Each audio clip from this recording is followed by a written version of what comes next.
Bonjour, ma famille dans le Seigneur. J'espère que vous allez bien chez vous.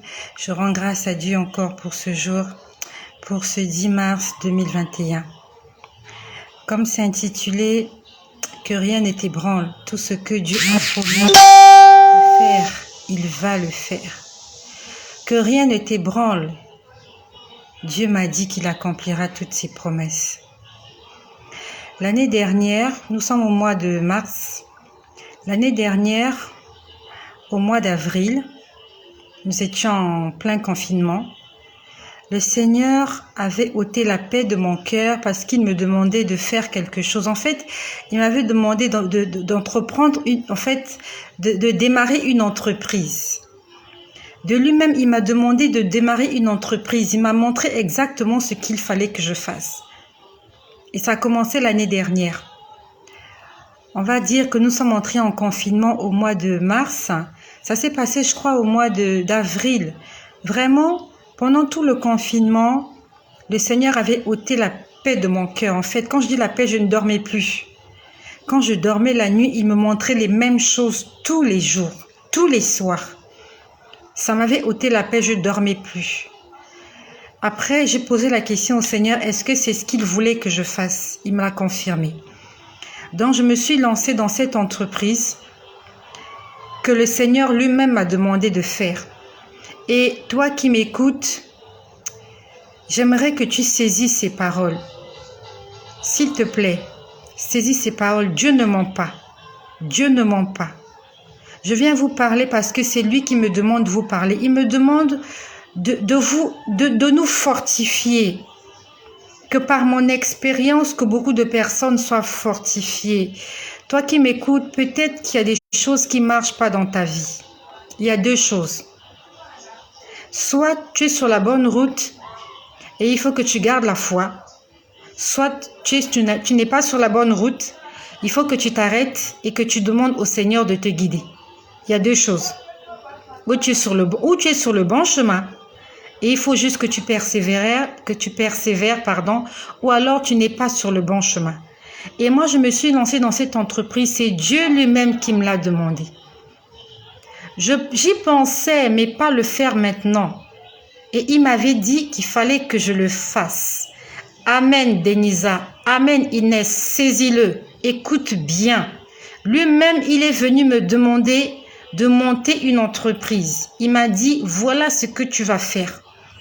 C'est le Seigneur lui-même qui me l'a demandé.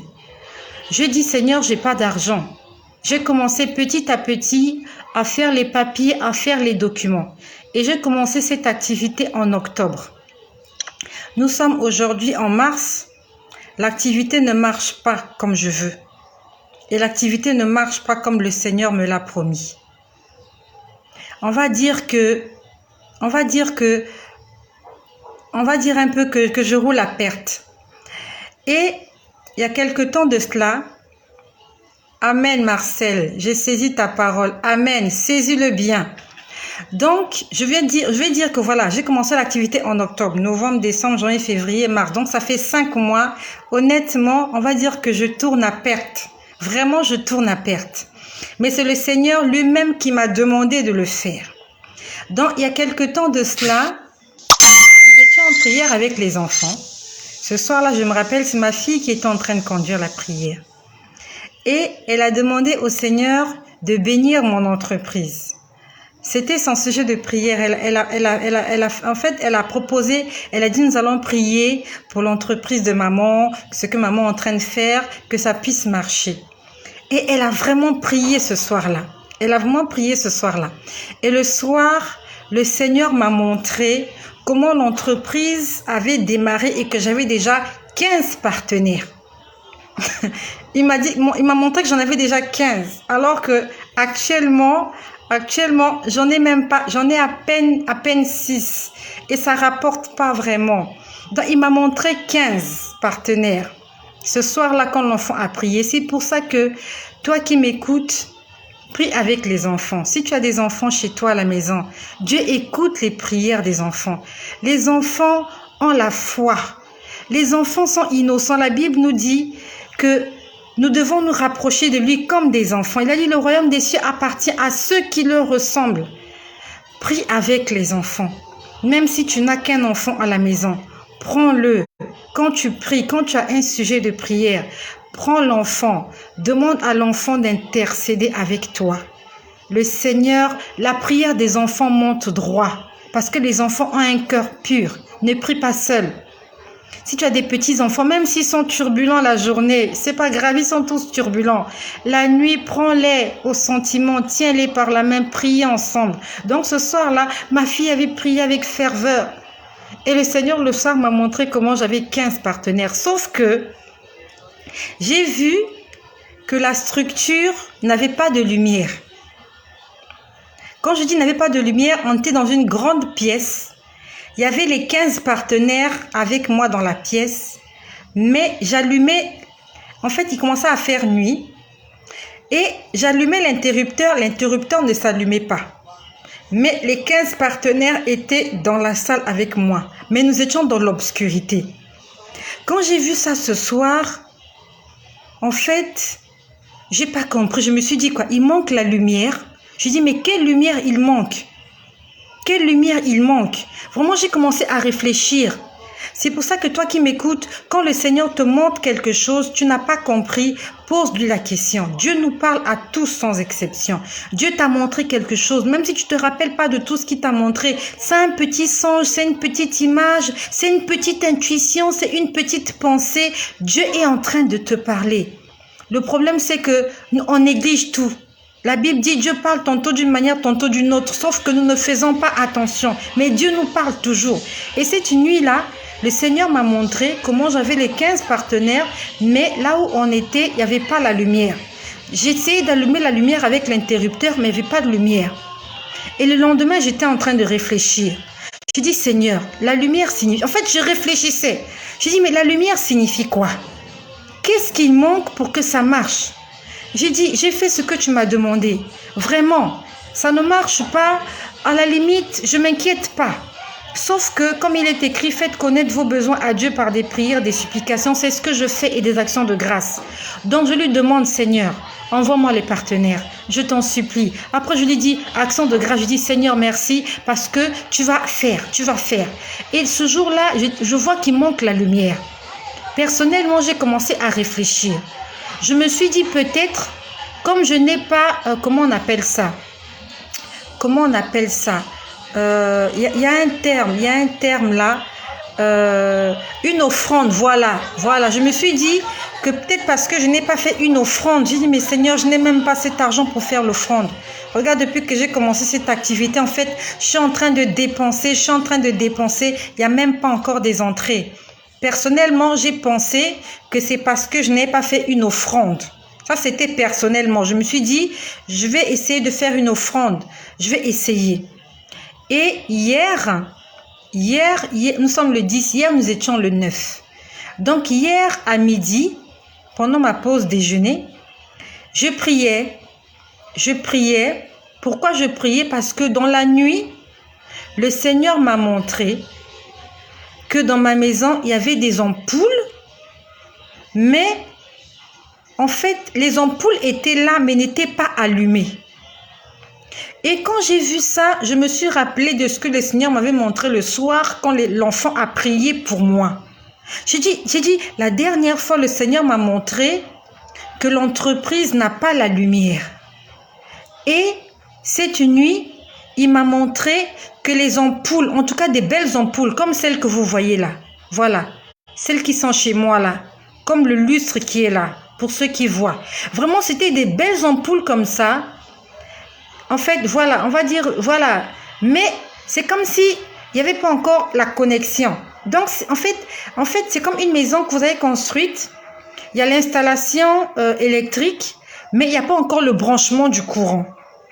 C'est comme si c'était comme ça, parce que les ampoules étaient là, mais elles n'étaient pas allumées.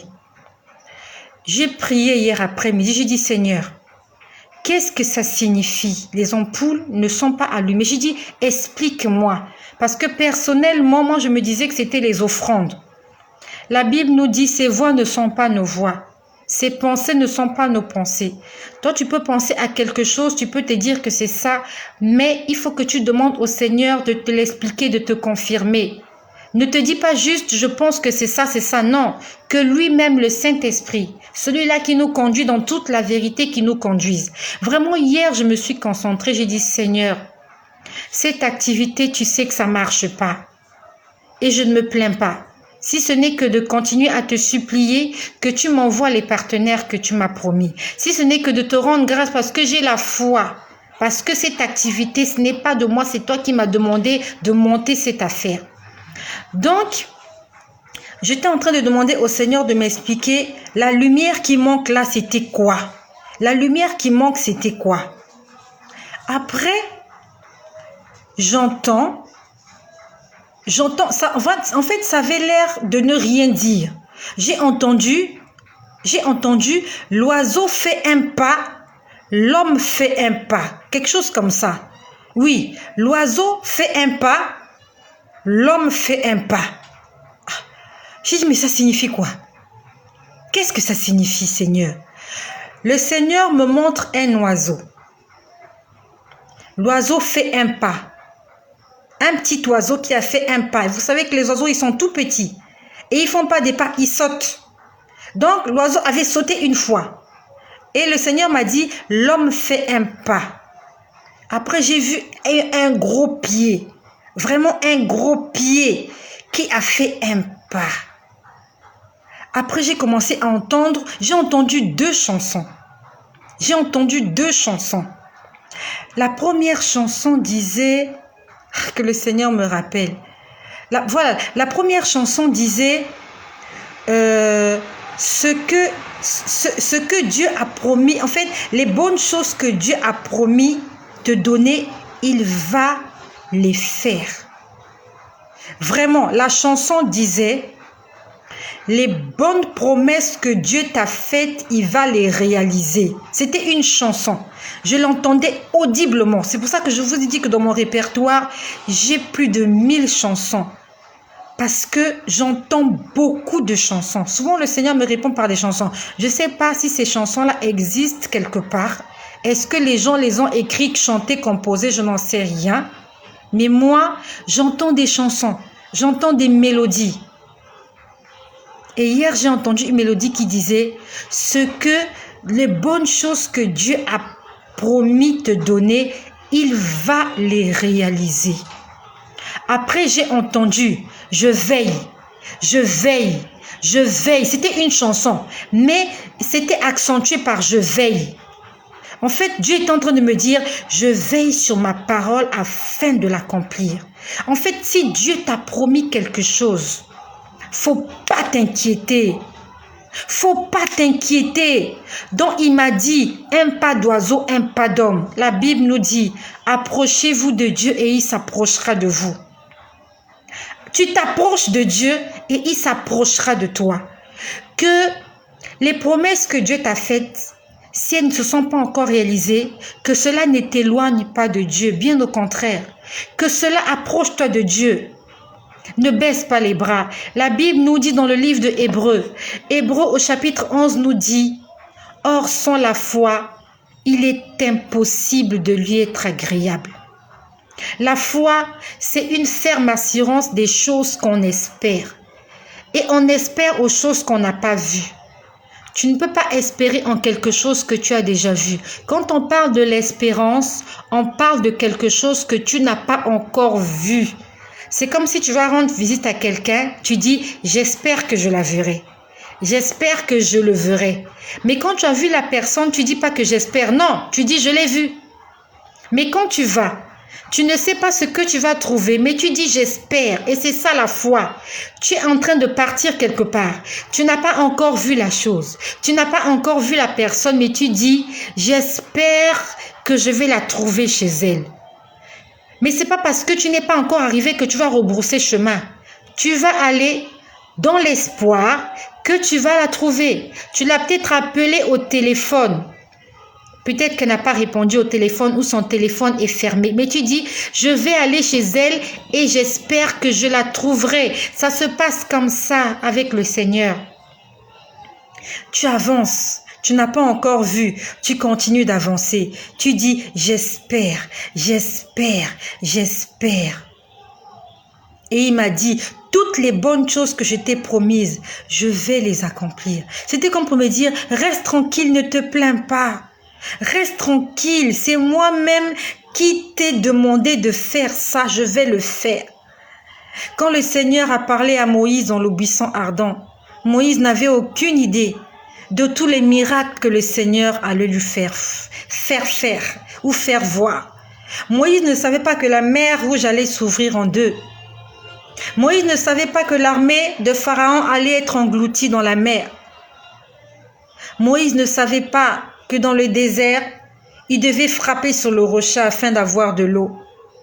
Moïse ne savait pas qu'il y a la manne qui allait tomber du ciel. Moïse ne savait pas qu'il y a la viande qui allait tomber du ciel. Mais il a juste obéi. Il est parti. Il a parlé aux enfants d'Israël. Dieu a fait éclater sa gloire en Égypte. Ils se sont retrouvés devant la mer. Dieu a ouvert la mer. Ils sont passés. Dieu a englouti l'armée de Pharaon dans les eaux. Dieu t'a sûrement promis des choses. Espère. La foi est une ferme assurance des choses qu'on espère. Ferme, ça veut dire que tu as saisi et tu ne bouges pas, tu restes là, tu es inébranlable. Quelqu'un qui est ferme, c'est quelqu'un qu'on ne peut pas bouger, qu'on ne peut pas déstabiliser. Est-ce que tu es ferme dans l'espérance que tu as? Est-ce que tu t'es accroché à ces promesses-là et tu dis, même si l'âge est en train de passer, même si le temps passe, je n'ai pas encore vu, mais j'espère. Tant que je vis, j'ai de l'espoir. Ça fait 5 mois que je fais cette entreprise, que je suis en train de mener cette entreprise. Ça ne m'a pas rapporté de l'argent. Bien au contraire, je suis en train de me dépenser. Mais le Seigneur hier est venu me dire, toutes les bonnes choses que je t'ai promises, je vais les accomplir. Et après j'ai entendu, je veille, je veille, je veille. Ça veut dire que je suis attentif à ce que je t'ai promis. Je ne sais pas qu'est-ce que le Seigneur t'a promis. Je ne sais pas qu'est-ce qu'il t'a promis. Mais n'abandonne pas la foi. N'abandonne pas la foi. La Bible nous parle de Enoch. Enoch, c'est la première personne qui a été enlevée au ciel. Enoch n'a pas connu la mort. La Bible nous dit que c'est par la foi que Enoch fut enlevé. C'est par la foi que Abraham a quitté son père, sa mère, sa nation et allé dans un pays qu'il ne connaissait pas. Et c'est dans ce pays que Dieu l'a béni. C'est dans ce pays que Dieu a fait de lui le père d'une multitude. C'est par la foi que Noé a construit l'arche. Ça avait peut-être l'air stupide en ce temps-là. Construire un grand bateau parce qu'il va avoir une grande pluie qui va engloutir toute la terre et les gens vont mourir. Les gens n'y croyaient pas. Les gens ne croyaient pas qu'il peut pleuvoir au point de submerger des montagnes. Mais Noé avait la foi. Il a construit l'arche et Dieu lui a imputé cette foi à justice. Mes affaires ne marchent pas. J'ai des problèmes financiers. Mais Dieu pourvoit à mes besoins. Dans le livre de Matthieu au chapitre 6 au verset 25, il est écrit. Nous allons lire. Dans Matthieu 6, à partir du verset 25, il est écrit que Dieu s'occupe des oiseaux. Regardez les oiseaux du ciel. Ils ne moissonnent ni ne sèment. Mais le Père Céleste les nourrit. À combien plus forte raison, nous qui avons été créés à l'image de Dieu. C'est pour ça que hier, il m'a dit, un pas d'oiseau, un pas d'homme. Nous sommes les oiseaux. Le Seigneur s'occupe de nous. Même si on ne sème pas, même si on ne moissonne pas, Dieu s'occupe de nous parce que même il dit, si vous méchants que vous êtes, vous savez donner de bonnes choses à vos enfants, à combien plus forte raison le Père Céleste.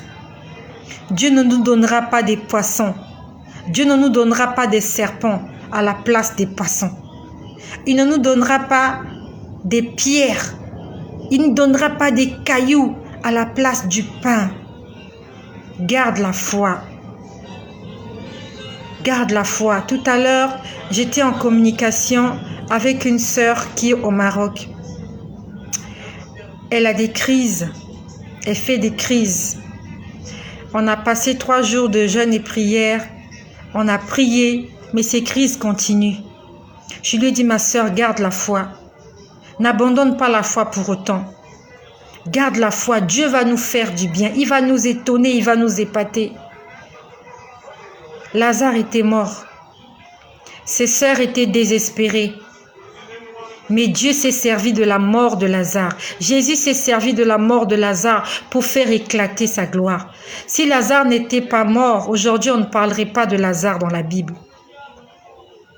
Mais il fallait que Lazare meure, qu'il soit enseveli, qu'il commence même à pourrir pour que Dieu fasse éclater sa gloire. Peut-être que Dieu attend que ta situation devienne tellement désespérée que personne ne va y croire et que tout le monde appellera cela miracle.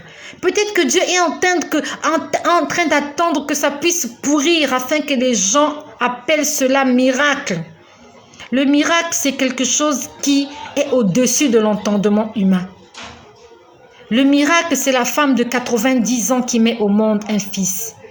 Une femme de 30 ans qui met au monde, ce n'est pas un miracle.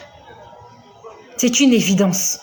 Mais une femme de 90 ans, une femme de 100 ans ménopausée qui met au monde un bébé, c'est ça qu'on appelle le miracle. Peut-être que Dieu est en train d'attendre que la situation soit tellement pourrie, que tout le monde t'insulte, soit désespéré. Là, il va faire éclater quelque chose. Le Seigneur m'a dit, les ampoules sont déjà là. Il faut juste la connexion. En fait, c'était comme pour me dire, le moment n'est pas encore venu pour moi de mettre la lumière. Mais j'ai déjà mis les ampoules. Il y a déjà des ampoules dans la maison. L'interrupteur est déjà là. Mais la connexion n'est pas encore là. C'est le Seigneur qui va mettre la connexion. Les ampoules sont déjà là.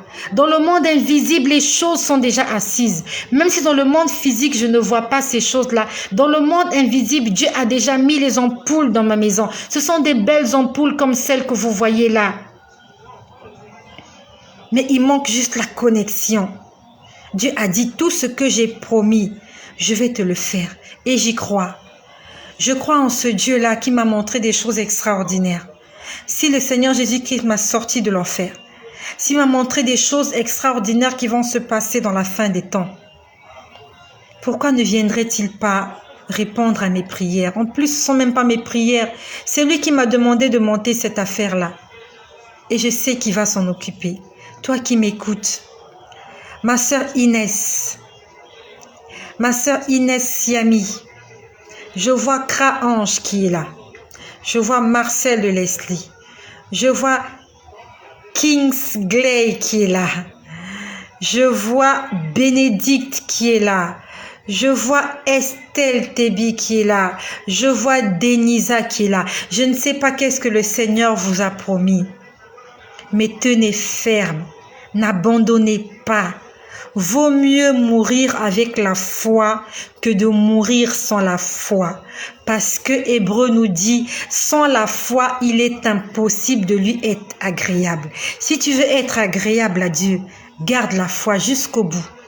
Même si tu ne vois rien, tu ne sens rien, garde la foi. Car toutes les bonnes choses qu'il t'a promises, Dieu va les accomplir. Parce qu'il m'a dit, je veille, je veille. Dieu veille sur sa parole. La Bible nous dit que lorsque Dieu sort sa parole, elle ne revient pas à lui sans avoir accompli ce pourquoi elle est sortie. Donc quand Dieu t'a dit, je vais te faire du bien, Denisa. Si Dieu t'a dit, Inès, Estelle, Marcel, Bénédicte, Kra, Kingley, excuse-moi si j'ai mal prononcé, Kingley, Inès, Kra, je vais faire ça pour toi. Si Dieu t'a dit, Dieu n'est pas un menteur. Dieu va réaliser toutes ses promesses. Parce que j'ai entendu hier de mes oreilles, je veille. Il veille sur quoi? Il veille sur sa parole afin de l'accomplir. Parce qu'il n'est pas un menteur. Il n'est pas comme les hommes que nous rencontrons là dans la rue. Aujourd'hui, il te dit qu'il t'aime, qu'il va t'épouser, qu'il va jamais te tromper. Mais quelque temps après, tu te mets à pleurer. Dieu n'est pas comme ça. Quand Dieu t'a fait une promesse, il la réalise. Gardons la foi.